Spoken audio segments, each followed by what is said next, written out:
बिस्मिल्लाहिर्रहमानिर्रहीम। अस्सलाम वालेकुम। Welcome to the centre for pure mathematics. हम डिस्कस कर रहे हैं फंक्शन की मुख्तलिफ अहम किस्म की टाइप्स। इसमें हमने लास्ट लेक्चर में देखा था कि फ़ंक्शन की इंजेक्टिविटी या 1 to 1 होने से क्या मुराद है। आज जिस टॉपिक पे हम बात करेंगे ये है फंक्शन की सेकंड टाइप और सर्जेक्टिव या ऑन टू फंक्शन। पहली बात वही कि फंक्शन की टाइप्स को स्टडी करने से पहले हमें ये कंफर्म होना चाहिए कि हमारे पास f जोन सा है वो फंक्शन है, क्योंकि जैसे लास्ट टाइम भी मैंने बात की थी कि फंक्शन की चाहे हमने 1 1 की खसूसियत देखनी है, ऑन टू की देखनी है या बजेक्टिविटी की देखनी है, इन तमाम बातों से पहले इस बात की यकीन दहानी कर लेना बहुत ज़रूरी है कि हमारा जो दिया गया f है वाक़तन में एक क्या है, फंक्शन। एक तो बात होगी ये। अब पहचान के हवाले से जो बड़ी अहम बात है, ये बात लास्ट टाइम भी डिस्कस हुई कि फ़ंक्शन बनाते हुए हमारी तवज्जो का मरकज़ बनता है पहला सेट, जो कि इस सिनेरियो में डोमेन कहलाता है। और मैंने ये बात लास्ट टाइम भी बताई थी, आज दोबारा इस बात को मैं कोट कर रहा हूँ कि जब भी हमने फंक्शंस की प्रॉपर्टीज़ या उसके टाइप्स की तरफ तवज्जो करनी है तो हमारी तवज्जो का मरकज़ बना करता है हमेशा दूसरा सेट, यानी कि कोडोमेन। जैसे कि लास्ट टाइम हमने देखा था कि 1 to 1 या इंजेक्टिविटी के लिए क्या बात आई थी कि एक फंक्शन जब बन जाए तो इसको हम पहचान करने के लिए क्या ये 1 to 1 फंक्शन यानी कि इंजेक्टिव फंक्शन है या नहीं, तो हमने क्या देखना होता है कि दूसरे सेट का यानी कि कोडोमेन का जो एलिमेंट एक मरतबा इस्तेमाल हो जाए वो दोबारा इस्तेमाल ना हो। तो इस सूरत में फंक्शन अल्टीमेटली क्या बन जाता है, हमारा इंजेक्टिव बन जाता है। डेफिनेशन तो आप लोगों ने देख ली थी। ऐसे ही सब्जेक्टिव फंक्शन की पहले हम डेफिनेशन देख लेते हैं और फिर मैं उर्दू में इसकी पहचान बताता हूँ कि हमने इसको किस तरह से विजुलाइज कर लेना है। तो देखिएगा, अब फंक्शन वही बात आ गई जिस तरह से मैंने आपको बताया, ए से बी पर जो सा है हमारे पास क्या होगा, सब्जेक्टिव फंक्शन होगा। बड़ी इंपॉर्टेंट बात, if for every element Y belongs to capital B. वही बात जैसे मैंने कहा कि फंक्शंस की टाइप जब हमने ऑब्जर्व करनी है तो हमारी तवज्जो का मरकज़ सिर्फ और सिर्फ बनेगा, कोडोमेन का सेट बनेगा। तो हमारे सिनेरियो में सेट ए डोमेन का है, सेट बी हमारे पास कोडोमेन का है। तो सब्जेक्टिविटी के लिए क्या कंडीशन है कि every element small Y belongs to capital B. इतनी बात का क्या मतलब हुआ कि कोडोमेन का हर एक एलिमेंट गुफ्तगू का हिस्सा बनेगा। सब्जेक्टिविटी के लिए कोडोमेन का हर एक एलिमेंट जो है वो क्या बनेगा, हिस्सा बनेगा। क्या चीज़ आनी चाहिए, हिस्सा बनने से मुराद क्या है कि कोडोमेन का आपने हर एक एलिमेंट इस्तेमाल करवाना है।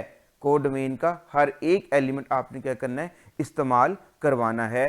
कैसे, there exist an element X belongs to capital A. तो वो कहता है कि डोमेन के लिए वाई के कॉरेस्पॉन्डिंग एलिमेंट, वाई के कॉरेस्पॉन्डिंग कम अज़ कम, देयर एग्जिस्ट का मतलब कि कम अज़ कम एक एलिमेंट, कम अज़ कम एक एलिमेंट आपको डोमेन के सेट में से ज़रूर मिलना चाहिए, सच डैट कि एफ ऑफ एक्स बराबर है वाई, कि वो एलिमेंट इस एक्स के लिए क्या बन जाए, इमेज बन जाए, इस एक्स के लिए क्या बन जाए, इमेज बन जाए। तो इस सूरत में हम कहते हैं कि फंक्शन हमारे पास क्या बन जाता है, सब्जेक्टिव, या इसका दूसरा नाम क्या है, ऑन टू फंक्शन बन जाता है। क्या बात यहाँ से तय पाई कि ऑन टू या सब्जेक्टिविटी को जब हमने ऑब्जर्व करना है तो क्या शर्त है कि दूसरा सेट सारे का सारा इस्तेमाल हो जाए। दूसरा सेट सारे यानी कि जो कोडोमेन का सेट है वो सारे का सारा क्या हो जाए, इस्तेमाल हो जाए। और अगर ऐसी सूरत हाल हमें मिल जाती है तो यकीन मान लें कि ये जो फंक्शन होगा हमारे पास कैसा फंक्शन हो जाएगा, ऑन टू या सब्जेक्टिव फंक्शन हो जाएगा।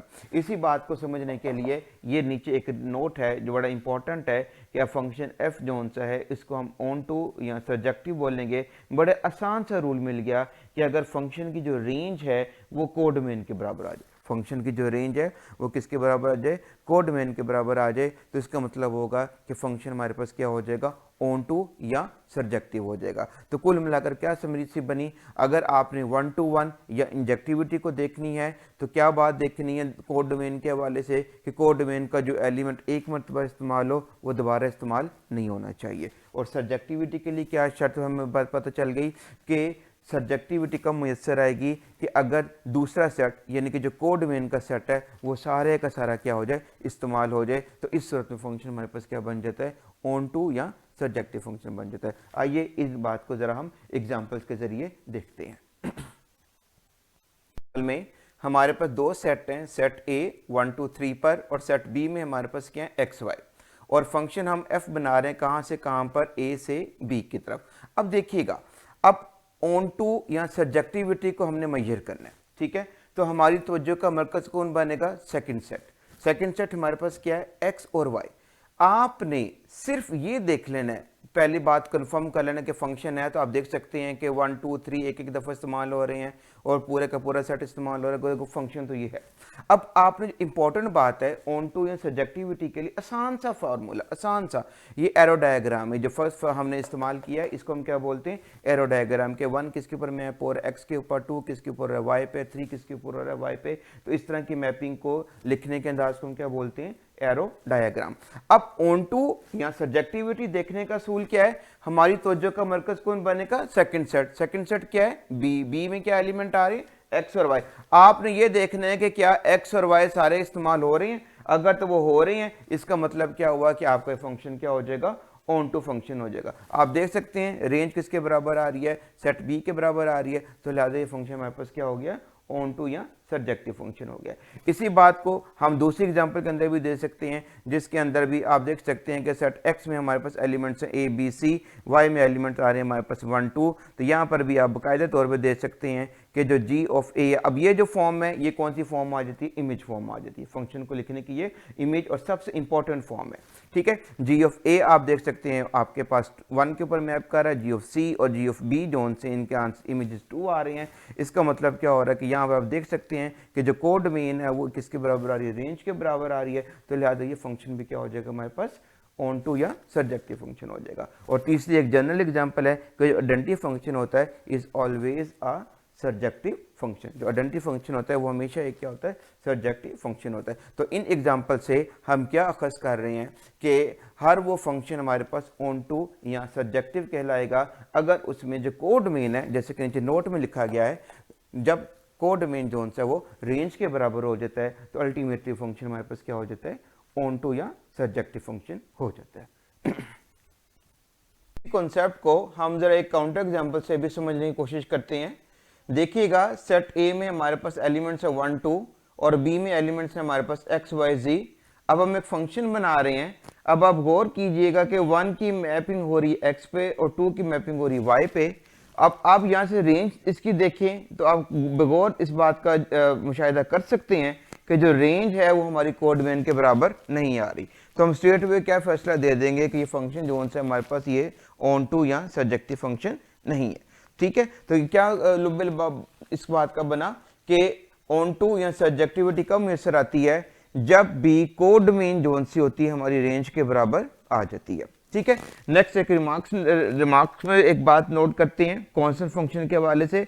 एक कांस्टेंट फंक्शन होता है ये कब सब्जेक्टिव बनता है, एक ही सूरत में बनेगा अगर इसकी कोड मेन सिंगलटन सेट होगी। If the code main has only 1 element, इसका मतलब क्या है कि जो कोड मेन होगी वो हमारे पास क्या होगी, अगर सिंगलटन सेट होती है तो इस सूरत में बनने वाला जो फंक्शन है that is always a subjective function, ठीक है। अब इस सारी बात को अगर हम समराइज करें तो बहुत इंपॉर्टेंट की पॉइंट है कि वो कौन सा ऐसा टाइम है, वो कौन सा ऐसा मुकाम है जहां पर हमें सब्जेक्टिविटी मुयसर नहीं आएगी। कभी भी फंक्शन जरूर मिलेंगे, 1 to 1 भी मिलेगा और भी तरह के फंक्शन मिल सकते हैं, लेकिन जो सा फंक्शन हमको मुयसर नहीं आना, सब्जेक्टिव फंक्शन मुयसर नहीं आना, तो क्या शर्त है कि अगर फंक्शन f है हमारे पास x से y पर, x इसका डोमेन है, y इसका कोड डोमेन है, इफ कैन नेवर, ये फंक्शन f जोन से can never be subjective if क्या हो कि in cardinality of y greater then